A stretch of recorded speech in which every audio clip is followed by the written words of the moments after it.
नमस्कार। पिछली बार हमने बात की थी कि कैसे राजा शुद्धोधन ने राजकुमार सिद्धार्थ को दुनिया के हर दुख और दर्द से दूर एक आलीशान महल में रखा था। लेकिन सवाल ये है कि ज्ञान को भला कब तक बांधकर रखा जा सकता है। अब सिद्धार्थ 8 साल के हो चुके थे और वक्त आ गया था उनकी पढ़ाई लिखाई शुरू करने का। तो चलिए देखते हैं कि जब ज्ञान का ये सागर पहली बार अपने किनारों से टकराया तो क्या हुआ। अब मेरे पुत्र को वो सब सिखाया जाए जो एक राजकुमार को जानना चाहिए। ये शब्द थे राजा शुद्धोधन के। उन्होंने तय कर लिया कि अब सिद्धार्थ को हर वो विद्या, हर वो कला सीखनी होगी जो एक भावी राजा के लिए जरूरी होती है।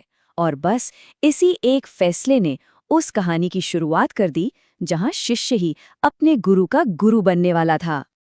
तो जाहिर है, एक असाधारण राजकुमार के लिए गुरु भी तो असाधारण ही चाहिए था।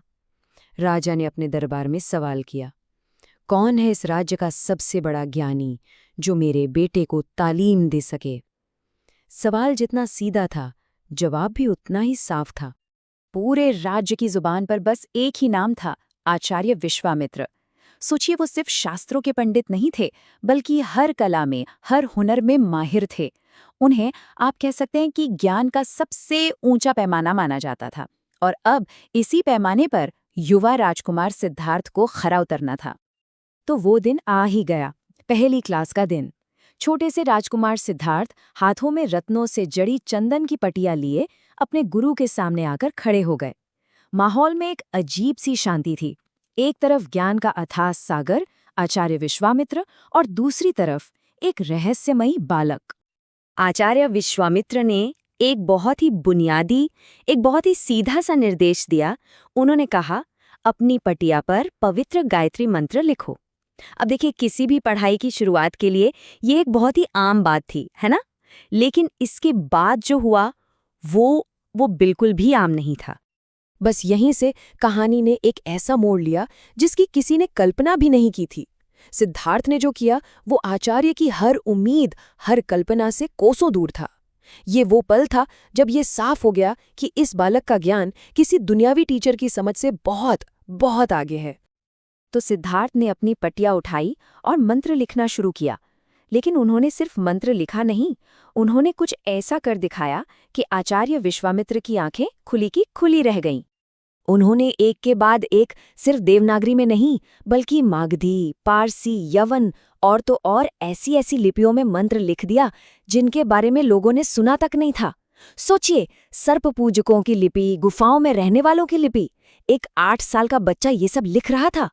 विश्वामित्र तो बस देखते रह गए। ये साफ हो गया था कि इस राजकुमार का ज्ञान किसी एक देश या एक जमाने का नहीं है, ये तो सार्वभौमिक है। तो सवाल ये था कि अगर शिष्य ही सारी भाषाएं जानता है तो गुरु इसे सिखाएगा क्या? आचार्य विश्वामित्र के मन में भी ठीक यही सवाल आया। वो समझ गए कि भाषाओं के मामले में तो वो इस बच्चे को कुछ भी नया नहीं बता सकते। तो उन्होंने फौरन रास्ता बदला। उन्होंने सोचा, चलो भाषा नहीं तो संख्याएं ही सही। वो ज्ञान के एक ऐसे मैदान में उतरे जो हर किसी के लिए एक जैसा होता है, यानी गणित। तो अगला टेस्ट था गिनती का। आचार्य ने कहा, 1 लाख तक की गिनती सुनाओ। उस जमाने में किसी राजकुमार की गणित की समझ परखने के लिए ये एक स्टैंडर्ड टेस्ट था। लेकिन जैसा कि हम अब तक जान चुके हैं, सिद्धार्थ कहाँ स्टैंडर्ड थे? सिद्धार्थ ने गिनती शुरू की और 1 लाख का आंकड़ा तो पलक झपकते ही पार हो गया। और वो रुके नहीं, वो ऐसी गिनती सुनाने लगे जो आम इंसानों के लिए नहीं, बल्कि ब्रह्मांड को नापने के लिए होती है। वो बड़ी आसानी से कोटि यानी 1 करोड़ तक पहुंच गए और गिनती जारी रही। अब आचार्य विश्वामित्र की हैरानी की कोई सीमा नहीं थी। राजकुमार उन संख्याओं के नाम ले रहे थे जो इंसानी दिमाग सोच भी नहीं सकता। नलहूत, निन्हूत, एक के बाद एक, इतनी बड़ी संख्याएं कि गिनती रुकने का नाम ही नहीं ले रही थी। और फिर सिद्धार्थ ने असंख्य जैसे शब्दों का जिक्र किया। असंख्य यानी जिसे गिना ही नहीं जा सकता। उन्होंने महाकल्प की बात की। अब ये सिर्फ नंबर नहीं थे, ये तो टाइम की वो यूनिट्स थीं जिनका इस्तेमाल देवता करते हैं, हम जैसे इंसान नहीं। इससे एक बात तो शीशे की तरह साफ हो गई, इस राजकुमार का ज्ञान दुनियावी नहीं बल्कि दिव्य था। बात यहीं खत्म नहीं हुई। इसके बाद नंबर आया मेंसुरेशन का। यानी नाप-तोल के विज्ञान का। और यहाँ भी वही कमाल हुआ। उन्होंने एक तरफ एक परमाणु के अविश्वसनीय छोटे साइज के बारे में बताया, तो दूसरी तरफ मीलों लंबे एक योजन की दूरी के बारे में। चूहे की मूंछ के बाल की मोटाई से लेकर एक हाथ की चौड़ाई तक हर माप बिल्कुल सटीक। इससे पता चलता है कि उनका ज्ञान अधूरा नहीं, बल्कि हर तरह से पूरा था। और अब कहानी उस मोड़ पर पहुंचती है जहां गुरु को ये मानना पड़ता है कि उनका शिष्य असल में उनका भी गुरु है। इस नन्हे से बालक का ये अद्भुत, ये असाधारण ज्ञान देखकर गुरु विश्वामित्र की बोलती बंद हो गई। सोचिए जरा, उस राज्य का सबसे बड़ा विद्वान एक 8 साल के बच्चे के सामने निशब्द खड़ा था।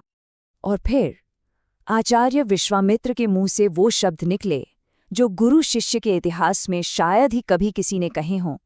उन्होंने सिद्धार्थ से कहा, तुम तो अपने गुरुओं के भी गुरु हो। ये वो पल था जब गुरु शिष्य बन गया और शिष्य गुरु। और इसके साथ ही उस दौर के सबसे बड़े ज्ञानी ने, आचार्य विश्वामित्र ने, उस 8 साल के बालक राजकुमार के सामने सिर झुकाया और उन्हें प्रणाम किया। उन्होंने उस दिव्य ज्ञान को स्वीकार कर लिया जो उनके सामने प्रकट हुआ था। तो ये तो साफ था कि सिद्धार्थ के अंदर ज्ञान का एक पूरा ब्रह्मांड था, लेकिन उनकी बाहरी दुनिया वो तो बहुत छोटी थी, बहुत सीमित। कितनी अजीब बात है ना, एक तरफ वो ज्ञान जो सीमाओं को नहीं मानता, और दूसरी तरफ महल की दीवारें जो उन्हें बाहर नहीं जाने देती। वो बालक जो अनंत को समझता था, वो असल में अपने पिता के बनाए एक सोने के पिंजरे में कैद था, दुनिया की असली सच्चाई से कोसों दूर। लेकिन ये सोने का पिंजरा अब ज्यादा दिन टिकने वाला नहीं था। सिद्धार्थ की ये आरामदायक, दुनिया से कटी हुई जिंदगी अब खत्म होने वाली थी। किस्मत ने उनके लिए कुछ और ही सोच रखा था, और बहुत जल्द कुछ ऐसा होने वाला था जो उनकी दुनिया को हमेशा हमेशा के लिए बदल कर रख देता। तो सबसे बड़ा सवाल यही है कि आखिर कैसे मिलेगी सोने के पिंजरे से मुक्ति? वो राजकुमार जिसके पास ब्रह्मांड का ज्ञान है, वो दुनिया की सच्चाई से कैसे मिलेगा? उसकी यात्रा उसे किस ओर ले जाएगी? इन सभी सवालों के जवाब मिलेंगे कहानी के अगले पड़ाव में।